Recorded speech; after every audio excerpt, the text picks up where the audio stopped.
Good evening, friends. Welcome once again. This is the reading for today, Jan 31st, from Living Wisely, Living Well. Live in the present moment, enjoy it, learn from it. As the years pass, you'll not only develop golden memories, but will find it easier to develop smriti, divine memory, the classic definition of enlightenment. We'll revisit that reading because there are some beautiful pearls, as always, hidden in each of those lines. But I was very especially touched by that last line. It was a good reminder. Kriyanandaji mentions it in his book, Demystifying Patanjali also.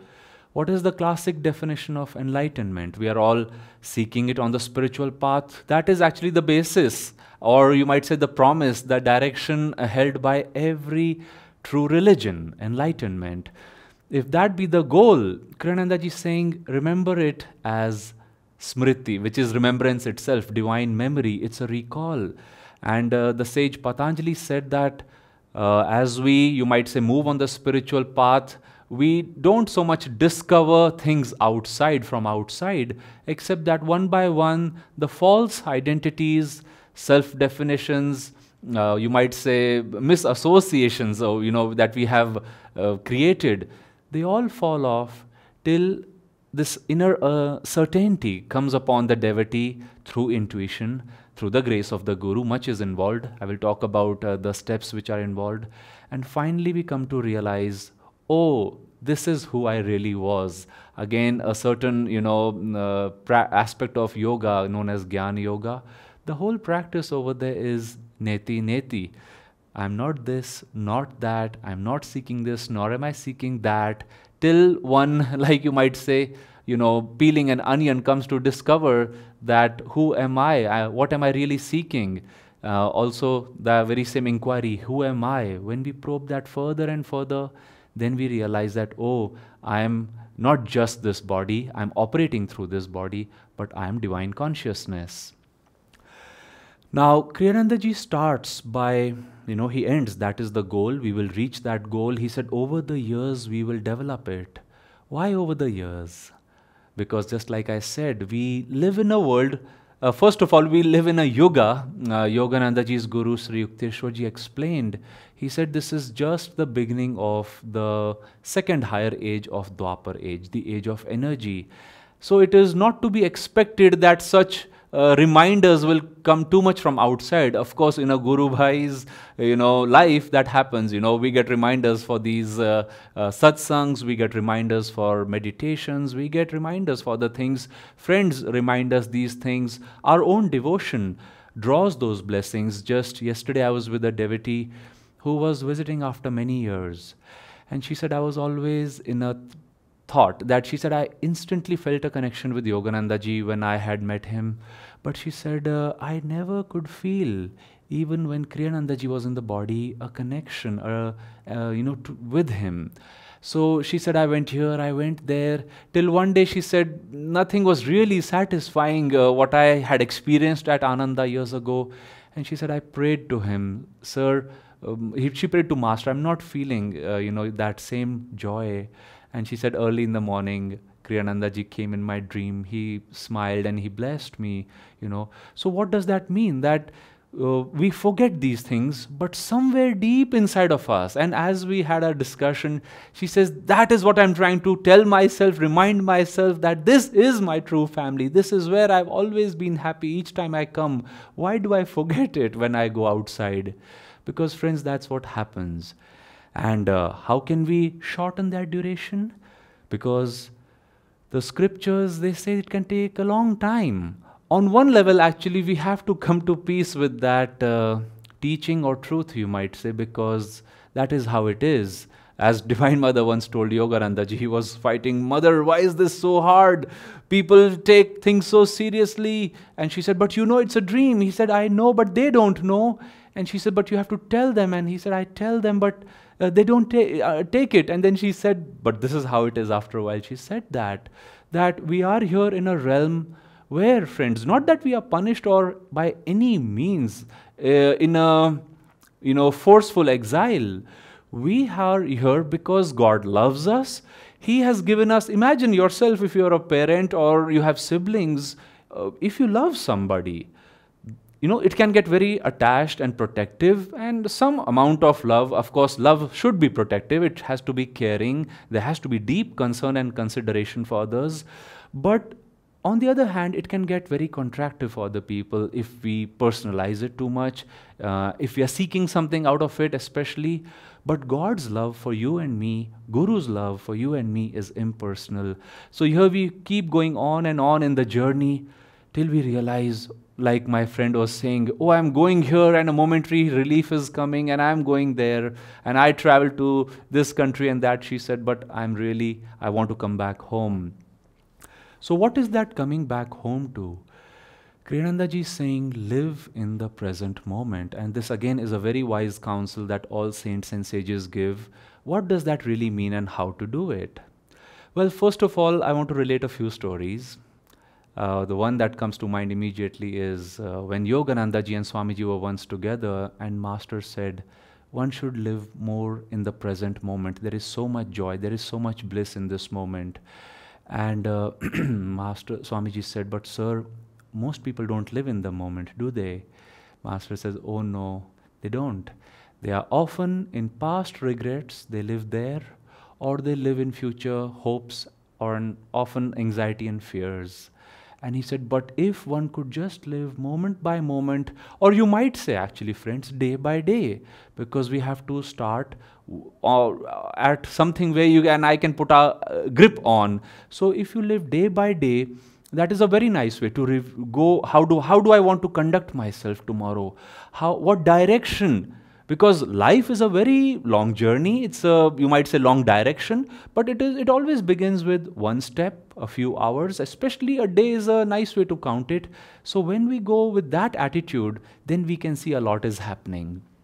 I also want to share another very startling fact that Master said, and it's the truth, but very hard to get the mind around. It's one of those statements I've often played with in my free moments, that Yogananda ji told Swamiji that in God's time, he says, when we find Him, he said, we will realize that everything is happening only in the present tense.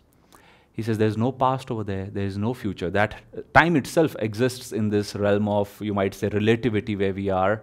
And he said, actually, if you see it from God's point of view, he told Swamiji, nothing is even happening.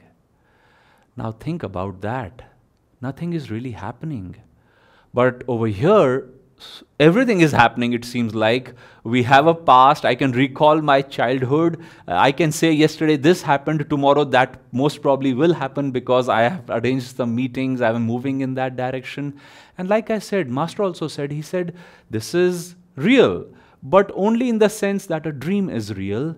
But he said, when you get tired of it, and that is the aspect of our Indian philosophy known as Sankhya, which tries to remind us on some level that you are thinking everything is so perfect, it's going well for you, or sometimes it's not going well at all, and we get extremely disheartened. That philosophy comes to our rescue by presenting the truth, saying that this will not last forever. Tides change from good to bad, bad to good. But the trouble is, in this realm, it says that time is also passing, and sooner or later, you and I will have to shed this body. We will be separated from situations, our surroundings, our friends and family, either by our own passing, you might say on a small level, by our travels and commitments here and there, or by the passing of our relatives. And you say, my goodness, what should I do about it? And it seems very, like I said, real. But Yogananda ji said, it has a dream, this is as real as a dream, and we have to take care of it, we have to take a directional approach. But he said, above all, as we come on the spiritual path, and that is where yoga starts, from Sankhya, we are motivated to seek a higher reality. That Kriyananda ji used to remind us is fulfilled through Vedanta. Vedas are the way of life, and it was said that when we live life in a certain way, it is said that we can find true fulfillment, joy and bliss. So naturally the question comes, if I can find that, how do I get it? And of course, there comes the science of yoga. In yoga, Patanjali, who spoke of smriti, he also spoke of calming the heart's feelings. And this is how we can live in the present moment. I want to share a few tips from Yoganandaji's teachings. Master says through meditation, we slowly kind of develop, you might say, a detachment or disassociation from our day-to-day dream-like, existence of this reality, especially to the degree we can be calm in our meditation. I sang that chant for calmness. When we are calm, friends, it is our heart's feelings that first calm. That allows our mind to become calm. And when the mind is calm, when the breath is calm, at that time we become aware of inner realities.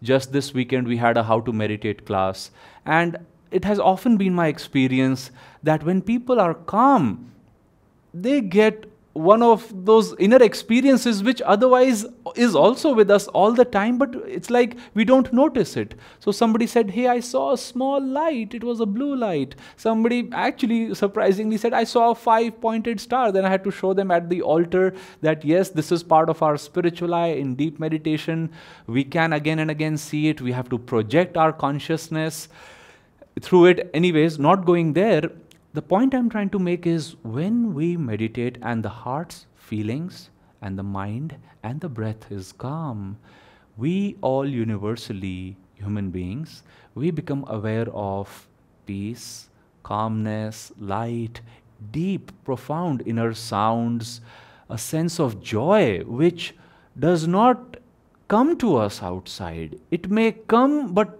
as soon as it comes, as if by chance it goes, we have no hold over it. Master said joy comes to everybody. He said, but if they don't have calmness, it as if slips away. He says, calmness holds bliss. Peace holds calmness. Peace is the ground in which calmness then takes root. In calmness, then we are able to experience, and you might say keep for longer and longer periods, that joy. So, through meditation, we can be in the present moment. But then, of course, I'm sure most of us are meditating and we feel that joy, and we should slowly prolong our meditation, because in meditation, we are developing this memory. You might say on a simple level, you're just developing the memory of your meditative experience. But that is what our soul is made up of. Yogananda ji said, when you don't feel like meditating, he said, remember, it is the ego which is rebelling, because the soul loves to meditate. And again, it's the same story, that we ignore the soul call because we are too busy in our outer reality. And we have to come to that point where we say, no, what is my priority? And I want to live in this present moment. I want to live calmly. A very simple example why nature is also hinting in that direction is our breath. We all have an inhalation. We have an exhalation, of course. But what happens at the end of both of these? There are pauses. Likewise, Kriyananda ji used to say, when a pendulum is swinging, he says it goes in one direction, it goes in the other. But the good point what we should focus is, it is crossing a center where it rests for a brief moment. Likewise, at the ends, it is resting. And Master says, in those rest moments, you are living in the moment. You are aware. Living in the moment also means not noticing that present moment, but just to live at rest, at ease. You are restful in that moment. I remember years ago, I was visiting a lake near my hometown, and it was very peaceful. It was early afternoon, and I had just ordered tea from a person nearby, and I was waiting for it to come. And I was just watching these calm waves in this huge lake come and go. And suddenly, out of the blue, came a big 2 cars, jeeps, with a lot of loud music, and just like this whole family sprang out of the cars, and they were, eating chips and whatnot. They were shouting, taking pictures, and look at this, look at that. And, literally before my tea came, they saw, celebrated, took pictures, and they left for another place. And I thought, wow, what was that? They certainly must have enjoyed something. This is how they chose it. But the reality of the place, the peace that was pervading, the calmness, or you might say, even if you focus, you see reality only when you're calm, when you're insightful. Yogananda ji said, when we are calm, intuition develops. I've often seen friends that in my medical practice, I'm also a doctor, that I often try half the time, or half of my energy when I'm talking to a patient is often just to keep myself calm and open to unspoken, unseen realities, because sometimes patients also are reporting something which is to the best of their knowledge. But I remember this one case where I knew the patient's mother. She was my yoga student, and others came and they said, "Oh, doctor." I said, I greeted them. The whole family was there, and they said, "Oh," I said, "How are you?" "Very well, very well. You know, my daughter, she got yet another attack of sinusitis, and please give her a good antibiotic. She has exams in a few days." Now I thought, she's made the diagnosis. She knows which medicine she wants. Have they come to me just for the prescription? Which is fine if they know the treatment. But I was looking at the girl, and she was a teenager. I said to myself, she shouldn't be so sick looking just because of a sinusitis attack. And why is she having it repeatedly? And as I calmly just was, examining and trying to see what is a good question to ask them, a sudden thought came to me, totally out of the blue. This was before my practice was as, let's say, refined as now, where I have read more of yoga philosophy and I know how diet is related to many illnesses in the body. And I asked them, "Does she eat chicken?" Their jaws dropped, because that is all she was eating, believe it or not. Morning, afternoon, and evening, a lot of it, and often without cereals and such. And I could instantly feel and see that that was at the root of it, these repeated situations. And that was the case, friends. Few months later, unfortunately, she was diagnosed with an ovarian tumor. Fortunately, not a malignant one, and she lost an ovary. And again, the doctors who were operating on that had attributed it to too much meat eating and such. But my question is this: would I have been able? Could I have guessed that if I was restless? If I would have just given into the superficial conversation that was happening and such? I think no. So what Swami is saying is, when you live in the present moment, you develop intuition, you can see things in a better way. I have seen that this is also the teaching of the Bhagavad Gita, that no matter, we have to engage in the world, we have to act in this world. Actually, we are trying to refine our actions, and actions in themselves, projects in themselves, do not mean anything except that they teach us how to progressively gain more and more control over our emotions and ourselves. So when we are acting, the Gita says, always keep a certain part of you inward. What does that mean? It can again seem philosophical, esoteric. Inward, what inward? Where? In the spine. The energy spine is where our reactive process is. Again, the reactive process disturbs our emotions, our feelings. When we can calm that, we can feel much better. This is the highest point, you might say, of the spine, which comes up through the medullate bends. And Yogananda ji advised to Swami Kriyananda, he says, try to be at the spiritual eye all the time.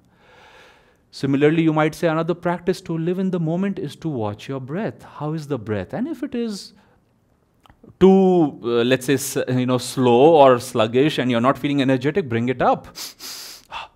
If you're feeling a bit emotional, try to calm it and then go back to your work, and you will see you are much more in control of yourself and, of course, then of your work. Another very nice way to be in the present moment, I have felt, is by keeping the spine straight. And once in a while, in my freer moments, I'm able to also focus on the diaphragm, and I really enjoy this practice of late.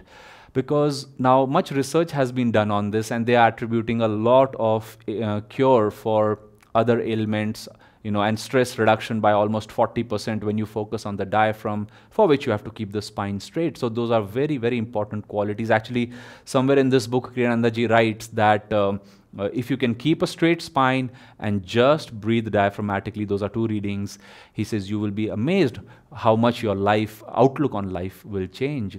So those are some ways. I also want to share how much practical value this has. I shared some stories. Kriyananda ji was once driving a car, and they were going for a vacation, skiing, actually holiday on a weekend, I believe. And as they were going, friends, the car just spun out of control, and you probably know the story, it hit a bus, and they had to leave the car and board the bus. to continue for the trip. But I was told by, I think it was Ashaji who was in the car, that it was amazing that as the car was spinning and spinning and spinning, and she let out this cry, Swamiji, and others were, all moving in that car. She says, Swami was very calm, and as the bus stopped the rotating car, he looked around, he said, yes. Which was to say that he was in the moment, because that's the best place to be. You are spinning, you've gone out of control. The sooner you come back to your center, the more easily you can accept it, and you can take control of the car, the situation of your life. Master, coming back to that first story, he said, people live in regrets. Why live in regret?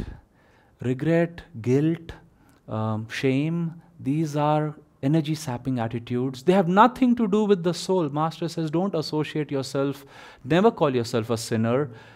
We are all moving in the direction where we're trying to affirm joy. Swami used to say, don't say, I have failed. Say, I haven't yet succeeded. So whatever happened in the past cannot be changed. Get over it. Try to forgive, forget, move ahead. As you move ahead, like I said, don't project perhaps for 10 years ahead, this is how I'll do it. Maybe take it a few days at a time. Maybe take it a week at a time. And then you will see that you can gain control of this. And then, of course, you can expand your ability to get more and more direction in life. I'll close with this story where I had to console somebody who had lost his wife and was my dear patient for many months in the hospital I worked, and was quite surprising. She just rapidly declined, and it was a totally unrelated cause. She was recovering from a major leg injury which had required multiple surgeries, but she died of lung failure, as it happens sometimes in chronic cases. Quite unexpected, and I came in the morning. First, I got the news. Secondly, I told myself I could get emotional, and maybe there are, you have to say something when somebody passes away. But I told myself, no, it was so sacred that I don't want to say anything, I can't say anything, and I just can maybe console. And I remember going to the family, and her husband looked at me. For a moment, I saw in his eyes and face that thought that I'll say something. But my own sorrow was great, you might say. But I stayed calm in that moment, and he came, and we just shared an embrace. And I remember how he sobbed and sobbed and sobbed, and I sobbed too. But then after a while, we both sat down, and we came to the understanding that we had tried our best. She was suffering so much. And I realized that day that it's good, it's very essential always, friends, to be calm. Kriyananda ji said, calm feeling is love. The love is not what you say often. Love is not what you express. It is. But if you're calm, that is love too. So let's try to live in this present moment through energization, through pranayam, through meditation, longer and longer meditation, and we will derive more and more benefits in every aspect of our lives. Thank you for joining us this evening.